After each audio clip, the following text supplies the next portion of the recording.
YouTube, what's up? Back-to-back videos, man. I normally don't do back-to-back videos unless there's a lot going on. Today is one of those days. So I wanted to talk about the Cleveland Browns and the latest move they made to get DeShawn Watson. I know you already know the news, but I'm going to speak my thoughts on it because what I think the Browns did was actually a necessary move. Yeah, we gave up a lot. Was it 3 first-round draft picks? 3 first-round draft picks? What, 2 second-round draft picks, and then a 4th round? I don't know. We gave up a lot of picks, and we paid a lot of money. We dropped a lot of players to open up cap space to accommodate this move to happen. It was necessary. And to me, I feel like this shows the importance of a quarterback. These necessary sacrifices the Browns just made to get DeShawn Watson here shows the importance of a quarterback and how you cannot win without a quarterback. Yeah, we gave up a lot of players. You know, we gave up some solid pieces for sure. But we didn't do nothing with them when we had them. You know why? Because we didn't have a quarterback. And I don't care what nobody say, because Baker Mayfield, he's not the quarterback. He's mediocre to bad. That's what he is. He's teetering between bad and mediocre. And injury ain't got nothing to do with it, because the same stuff that I was complaining about this year was the same stuff I was complaining about 2 years ago. The same stuff. You can go back to my old videos. Scroll them. You can go back. I was saying the same stuff I said in my last Baker video. It's the same stuff I was saying 2 years ago. Who wants to deal with that constantly? That he get fixed up, ain't nothing going to change. You can't change bad quarterback play. Bad decision making. You know, holding on to the football. This man will hold the football till tomorrow come. And then when the rushers come in, he's scrambling. He's running. He'll do that, or he'll take the snap and run immediately out of the pocket. Immediately. He won't sit there and wait for the pocket to break down and then make a decision like, oh, I got to do something. I got to step up. No. You really seen that out of Baker. You really seen him drop back, make reads, step up to buy time, and then make a decision. He will take a snap, either hold the football forever, or he'll take the snap and he'll run immediately out of the pocket like it's Madden or something, like it was like some kind of video game football. Run for 10 yards. He'll give you 10 to 12 yards maximum. Then he'll hype up himself on the sideline. Yeah. Hey, brother, don't you know it's still third down? It's still third and 15. After you done did some shit like that, it's still 3rd and 15. You done run out of the pocket immediately, ran for 12 yards, ran out of bounds. You know what I mean? And made it from you done made it from fourth and 50 to 3rd and 15. That's the kind of stuff, and I'm exaggerating, of course, but that's the kind of stuff that you would see, really. Like, I exaggerated that, but that is the type of stuff you'll see. DeShawn Watson, different. Because he could beat you with his legs and his arms. Oh, everybody's covered? Okay. Take off and run. He can do that. Kyle Murray, another one, can do that. Aaron Rodgers can do that. To me, those kind of players are elite. When you can beat a defense with your arms and your legs as a quarterback, that's a hot commodity. Like, you need that. When you could beat a defense with your arm and your legs. It's not a lot of quarterbacks that can do that. But when you see something like that, and they can possibly, Mike Vick is a prime example. He did it. He beat you with his arms and legs. I don't care what nobody say. He did it in Atlanta. He did it before he went to Philly. He was doing that. He was beating you with his arms and his leg. And he was really beating you with his arms when he got to Philly. They made him stay in the pocket. The way they did whatever they were doing, whatever they was drawing up, he beat you with his arm, though. I'll tell you one thing, Lamar Jackson couldn't do that. I would probably, if we made the same moves to get DeShawn Watson, If we did the moves we made to get Deshaun Watson, if we would have did that to get somebody like a Lamar Jackson, I'll be mad as hell. I'll be mad as hell because Lamar Jackson is nowhere near as good as people make him out to be. Yeah, he won MVP, but I give that MVP to Harbaugh for real. I give it to him because if it wasn't for the option, Lamar Jackson wouldn't be as successful as he is.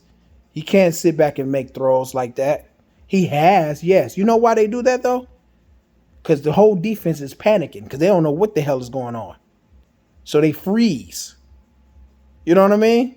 The minute they go running coverages and, running with receivers and stuff and not thinking about Lamar Jackson, don't get me wrong. It's an asset, no doubt. But if you was and I've seen it, when you force Lamar Jackson to sit in the pocket, you run some spy plays and you make him sit in the pocket and he have to make reads and throws, it's not happening. It's not happening. No, I don't want that. I don't need that. I don't want that on my team. And if I had something like that, I definitely don't want to give up the whole enchilada for it, like we did basically for DeShawn Watson. We gave up but it's necessary if you want to win. It's necessary, and I want to win. You can't win without a quarterback, no matter how stacked the team is. Mayfield had the best situation a quarterback could ever freaking have here in Cleveland, and he could not take advantage of it. I don't care if it was his 8th season. I don't care. When you got that much talent around you, it definitely should make your job a lot easier. A lot. And not to mention, though, there was some, I could critique the defenses and the defensive coordinator and how trash he was. Yeah, and I get all that. But for the most part,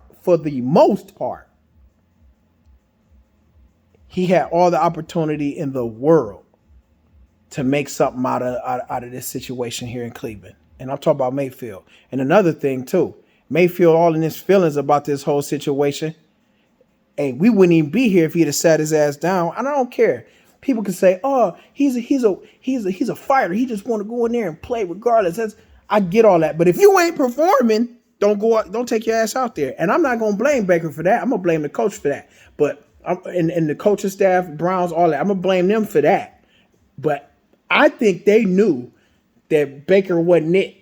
And so what they had to do was let him go out there and play and ruin himself so he can go. You know what I mean? Like it was, I do believe it was a setup. It was, but it was a necessary setup because they knew what most of us knew, that Baker just wasn't that good. We wanted to believe he was good. We wanted to believe in him. We seen flashes of potential. We seen it. We saw the flashes of potential of what he could be, but he was just so inconsistent. And then on top of that, he was more consistent on the bad decisions he was making than he was the good. I don't care how accurate you think you are. Throwing in the triple defenders. Come on, man. I don't want to see that. I don't care if he completed a pass.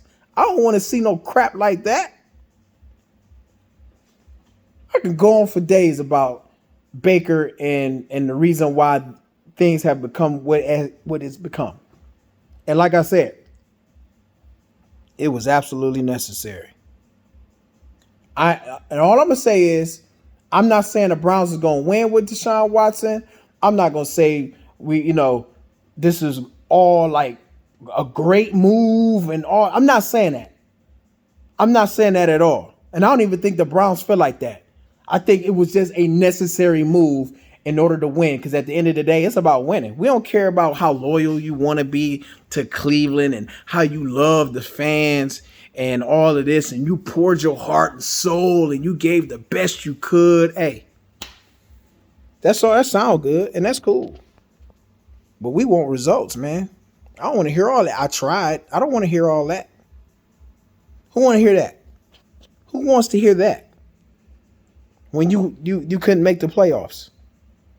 Because mainly for poor quarterback play. Mainly it was poor quarterback play. I tell you what though, a good quarterback could take a bad team somewhere, but a bad quarterback can really hold back a good team, and we saw that with Baker Mayfield. We saw that, and you know what, bad quarterback is a little too harsh and a bit inaccurate. So I'm not going to say Baker Mayfield is bad. He's teetering. He teeters between bad and mediocre. Either way, bad and mediocre is not good enough, and you can't win. Well, can you win with a mediocre? I guess with a really heavy run game and a really controlled pass game, you probably could win. Hell, they did it with Joe Flacco, but Joe Flacco was actually a better quarterback than Baker. I would say Joe Flacco is probably mediocre, borderline good. He's right around there. But, he did it with mediocre. Whatever.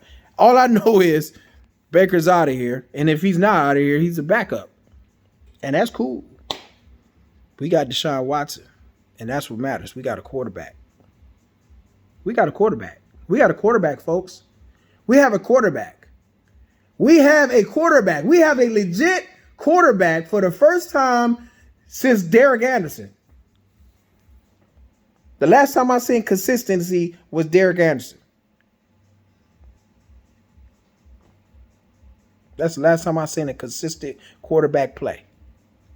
But let me know your thoughts in the comment section. I am happy. My hopes is not up, but I am happy about the move. I feel like it was necessary. It had to be done. Let me know what y'all think in the comment section. Wrong. I'm gone.